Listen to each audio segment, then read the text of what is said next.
Hello friend, আজকে আমরা চলে যাচ্ছি শপিং করতে। আর দেখো রাস্তায় কত বৃষ্টি হচ্ছে, তাই ছাতা মাথায় দিয়ে শপিং করতে চলে ফার্স্টে আমরা ঢুকে পড়লাম বাজার কলকাতা শপিং মলে। সেখানে গিয়ে কিছু প্যান্ট আর ওয়ান পিস দেখছিলাম।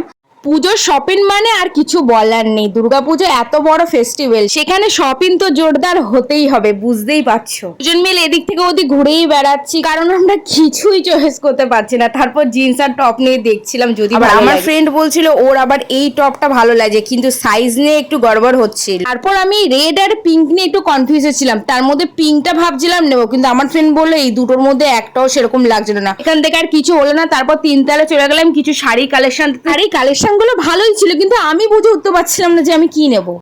আসলে আমরা মেয়েরা এত কিছু দেখার পরেও আমরা চুজ করতে পারিনি এক্স্যাক্টলি আমরা কি নেব। আমরা সেখান থেকে চলে গেলাম জুডিও শপিং মল, আর সেখানকার কালেকশন সত্যি খুব ভালো লেগেছিল। আমার কি কি নিয়েছি দেখতে হলে অবশ্যই লাইক, কমেন্ট, শেয়ার, সাবস্ক্রাইব করো। বাই।